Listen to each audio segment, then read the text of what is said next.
And people do it at varying levels, but that's very, very important. Remember God, and you just do it all the time. And we'll talk about how certain things that we have with us try to remind us about that.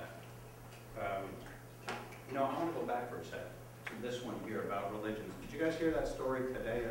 There was a story in the Himalayas about a small group of Muslims in this village in the Himalayas trying to celebrate Eid, the end of Ramadan.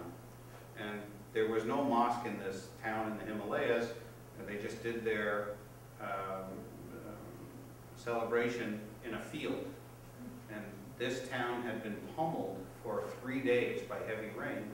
So the leader of the Sikh temple went over to the group and said, just use our temple, it's big enough. And so they were allowed to first go in and celebrate Eid, and then the Hindus in the village were so moved, they came and joined, and there was apparently a lot of hugging going on. Everybody was so moved by that. We don't believe in fasting, talking about Ramadan, superstitions, ritualism, and caste system. There is no such thing as idol worship in Sikhism. And again, you look back and you say, okay, well, there is idol worship in some of the other religions of the time when the religion was being formed, and that was cast out, that was dispelled. And our religion prohibits smoking, drinking, or taking any intoxicants. Pure living, using your senses as clear as they can be, and trying to get close to God. When we talk about Khalsa, you will hear that in some of the reading or some of the discussions about Sikhism. It's a community of initiated Sikhs. All it really is that you are saying, I am committed. It's a ceremony where you drink Amrit, which is considered nectar water, holy water. And at that point you say, I am committed to doing everything that my teachers or gurus instructed me to.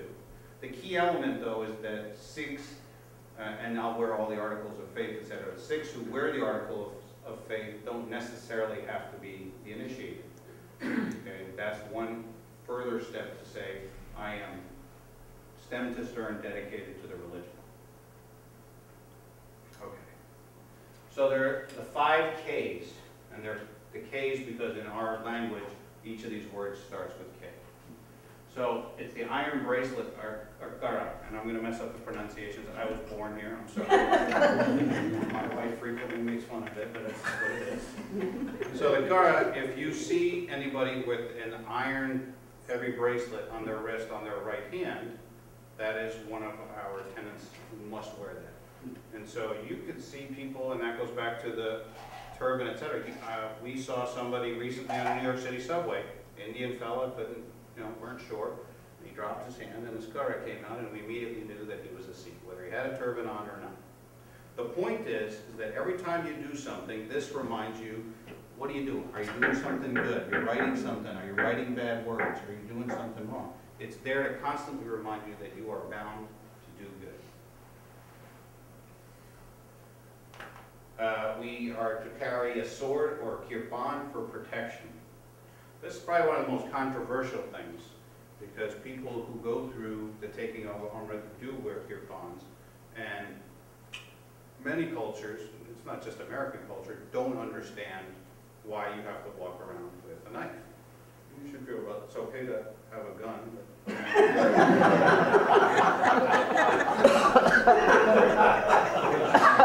speaking out of turn.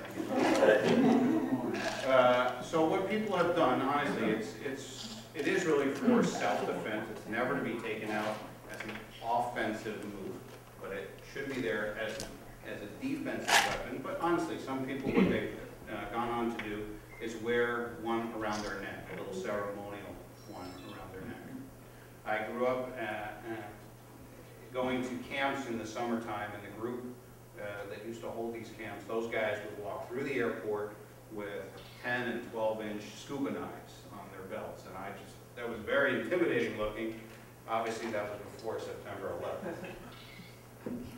11th. Self-discipline by wearing long underpants. If you have to go back to time in India, this is in the 1700s, where, you know, hygiene, etc., was not always at the top of the list.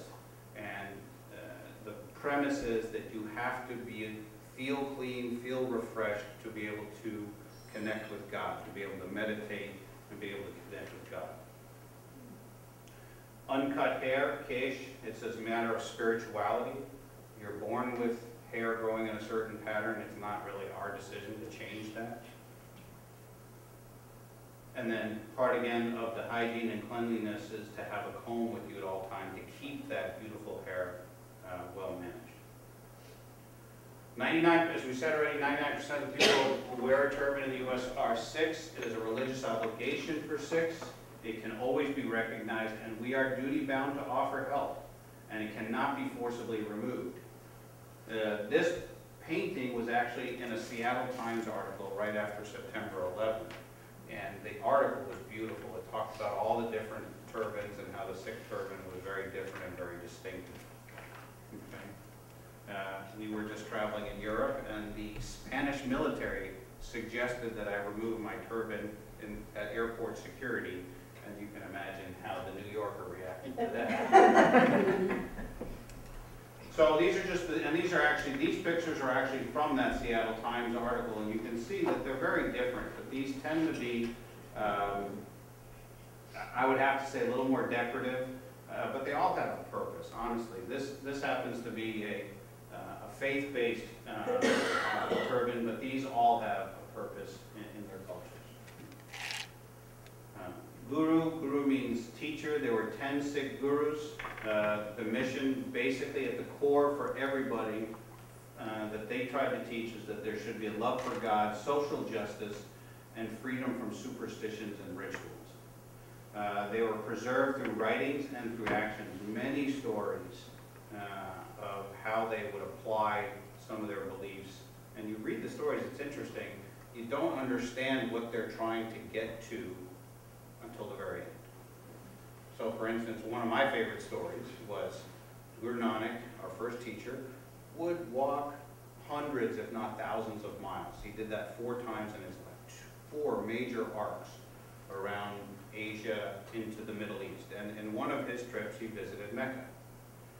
He was very familiar with the Quran and went to Mecca, and at one point was sitting there with his feet towards the central part of Mecca. And of course, you can imagine how much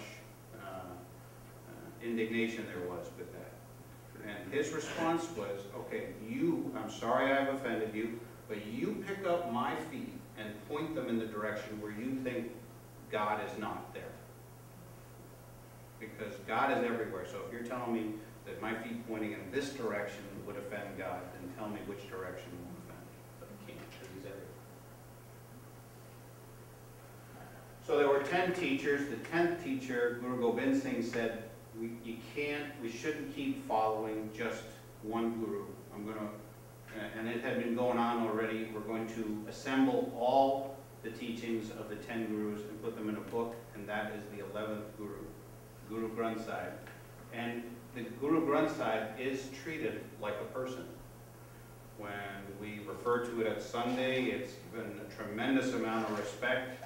You will not find a Guru Granth Sahib at your hotel room nightstand, like the Gideon Bible. It is truly treated like a person. So after we take our reading from the Holy Book, we actually, at the end of our service, put the book to bed. It's literally put in another room, and it's put to bed. It's written in poetry, which is sung in hymns at our temple, and repeats. One of the things I've noticed, it repeats several messages over and over and over again. Different ways, different teachers, but they all have very similar themes. And when they say it in different ways, it really sticks. Our gurdwaras are our temples. That's the Sikh word for it, gurdwara. It's a place of learning and worship. The key element is everyone is welcome. One of the things you notice when you look at particularly the traditionally designed gurdwaras is that they have 4 doors. People coming from any direction in life are welcome in a Gurdwara to listen, and particularly to enjoy community kitchen. So community kitchen is at the end of our service. There's a meal. Okay, big deal. Everybody has a meal. What's in a lot of temple services. The difference with this one was that the meal is served on the floor. So if you go to the temple, they roll out these little runners. Everybody sits on the runners. Different people serve you. So it doesn't matter if you're the president of the temple, if you're the CEO of a company, if you're a doctor, you either do the service for your congregation or you sit on the floor with everybody else. There's no elevated chairs. Nobody sits higher than anybody else. Everybody sits at the same level. And everybody's welcome. I didn't put a picture of it here. We're talking about Kenya. On the road from Nairobi to Mombasa, there is a temple, a Gurdwara, about halfway, that it was really there because of the railroad workers, but now has become one of the most common road rest stops. Everybody goes and offers a prayer, and then sits and has food with the Sikh worshippers, the Kenyans, everybody. And then we were there almost 20 years ago, gosh, and we're just thrilled by that. Everybody was sitting in the same room together. 80 million people speak Punjabi because non-Sikhs will also speak Punjabi if they're from that region, and I'll show you how that might have happened. The state was cut in half at partition. Punjabi is otherwise 35 letters written from left to right, and it says, I think it says most Sikhs speak Punjabi. So most being everybody except me. I'm the odd man out, but the other. Do you speak it? Oh, okay. The other 24,999,000. Many different professions. These are two artists. They're twin sisters in England who have really made a name for themselves in the art world. Actor, I know, poor guy. I've even met him. Huh? Yeah, so he was with Bill Murray in the Life Aquatic, and he was also the angry Sikh in the movie with Denzel Washington, Inside Man. Waris al-Wali. Sikhs are basketball